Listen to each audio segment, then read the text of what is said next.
Imagine being so famous that celebrities not only recognized you, but actively begged just to sit at one of your overpriced, overhyped tables. Flash forward just a few years, and you're being publicly kicked out of football finals, your staff are suing you for shady labor practices, and your golden restaurants? They're graveyards. This isn't just a fall from grace, this is a full-on crash landing, complete with fire, lawsuits, and an audience that finally stopped clapping. And Salt Bae? He's the pilot who forgot how to fly and somehow thinks he's still in first class. Salt Bae got rejected from the Champions League final. He wasn't invited, he wasn't welcome.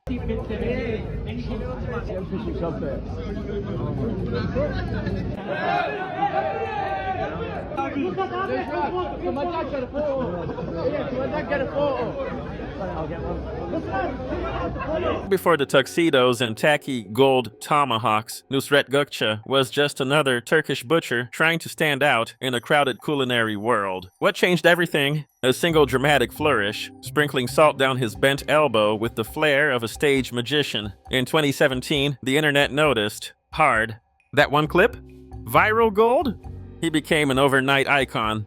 Suddenly, he wasn't just seasoning steak, he was seasoning global pop culture. It was meme alchemy. Salt Bae was born, Instagram followers poured in by the millions, celebrities like Leonardo DiCaprio, David Beckham, and DJ Khaled lined up to be seen at his restaurants. It wasn't about the food anymore, it was about the moment, the sprinkle, the selfie, the status.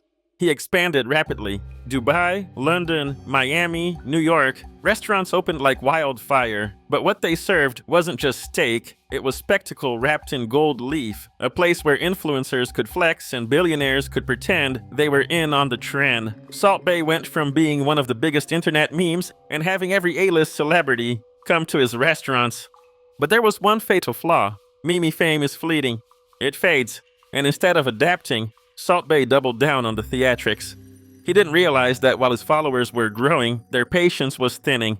He was banking on being viral forever. But in internet time, forever barely lasts 5 minutes. Fast forward to December 2022, the biggest stage in sports, the FIFA World Cup final. Argentina wins in a historic match. Emotions are raw. Players are crying. Fans are screaming. And in the middle of it all, the confetti, the passion, the moment, walks in Salt Bae. He wasn't on the guest list, he wasn't invited, but that didn't stop him. He strutted past security like he owned the pitch. Then he did the unthinkable. He grabbed Lionel Messi, not gently, not respectfully. He yanked Messi's arm mid-embrace to force a photo op. The soccer legend visibly recoiled, but Salt Bae pushed on, smiling and posing like he had just scored the winning goal. He grabs Messi, yanks his arm and tries to force a selfie, then grabs the actual World Cup trophy. But he didn't stop there. He held the actual World Cup trophy, a symbol reserved for champions, as if it was his own. The moment was so bizarre, so tone-deaf, it instantly went viral for all the wrong reasons. FIFA wasn't amused. They launched an investigation. Salt Bae was officially banned from future events. Social media erupted. For many fans, this was the tipping point. The glitz had faded. Now all they saw was desperation. That was the beginning of the end. The moment Salt Bae went from viral sensation to a punchline. From chef to meme to menace. In response, he claimed innocence, said it was all just a big mix-up. Why did you go onto the World Cup pitch after the final, touch the World Cup, and kiss the World Cup? What were you thinking? You know, I love Argentina, I love football. And this is the accident. Before I don't know the rules. Now I know the rules. Next World Cup, I never touch the World Cup. I go to, of course, stadium, see the match, but I never touch again. But the damage was already done. The brand? Tarnished beyond repair. And Salt Bae? Still posing like the main character in a show, nobody was watching anymore. While his ego soared, his restaurants were free-falling. The numbers don't lie. His London steakhouse lost nearly 50% of its profits. Reviews were brutal, overpriced, underseasoned, and all spectacle, no substance. One customer shelled out $600 for a gold steak and left hungry. One reviewer said, "Service was great, but we were literally the only people in the restaurant." His Boston spot? Shut down for safety violations. Miami? Closed amid scandal. New York? Gone. Even in Dubai, his brand's luxury stronghold, it's a ghost town. The gold leaf? Just Amazon bling worth $10. The reality? Salt Bae wrapped mediocrity in sparkle and sold it as luxury. Eventually, even rich people got tired of being clowned. Salt Bae's biggest sin? Not being cringe? being greedy.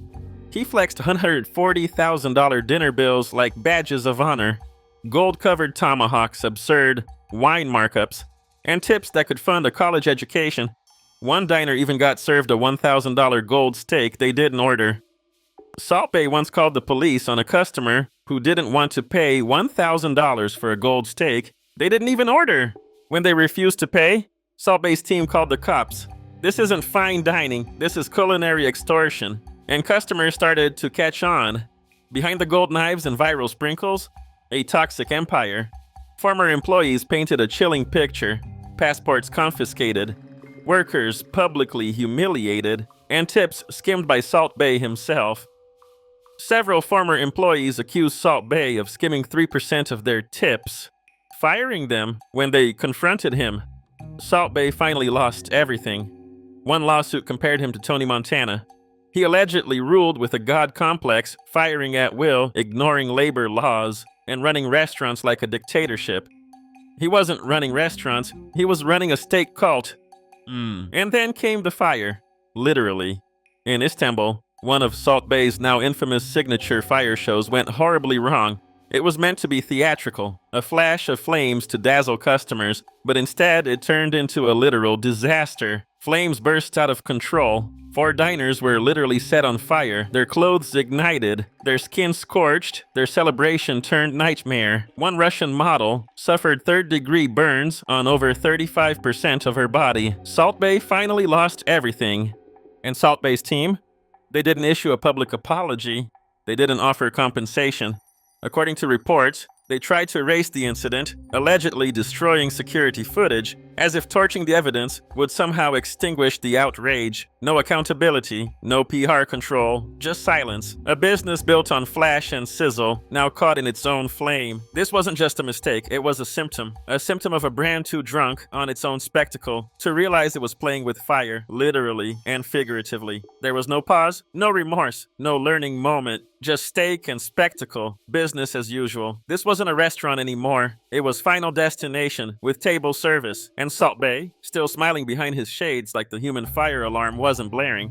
You might think nearly burning your customers would be the lowest point, but Salt Bae's brand had more free fall in it, and much of it self-inflicted. In 2018, during Venezuela's devastating economic collapse, Salt Bae posted videos of himself serving $1,000 steaks to dictator Nicolas Maduro. While Venezuelan citizens struggled to buy rice and beans, Maduro was living out a Bond villain fantasy, with Salt Bae as his personal butler of luxury. Maduro was being hand-fed $1,000 steaks by Salt Bae like a Bond villain.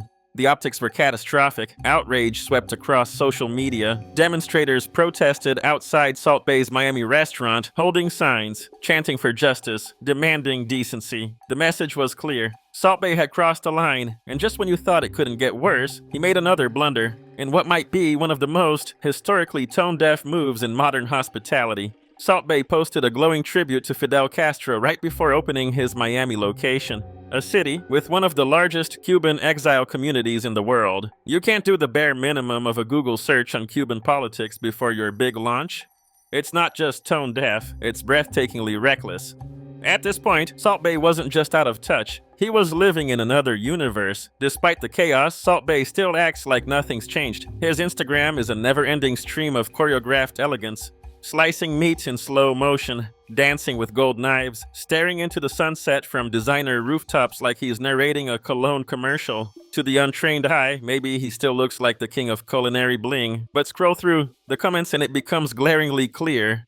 No one's buying it anymore. What once was aspirational is now just embarrassing. The illusion is gone. No one's clapping, no one's impressed. His social media growth, frozen. Engagement, down more than 70%. Restaurants that were once booked out months in advance now sit half empty, or worse, permanently closed. The empire that was built on viral clips and golden gimmicks is crumbling. Steak by overpriced steak. He didn't just become a meme, he became the ghost of a meme. A parody of himself, stuck in a loop, still sprinkling salt like it matters. Long after the applause has stopped, long after the internet moved on, he keeps performing, but now nobody's watching.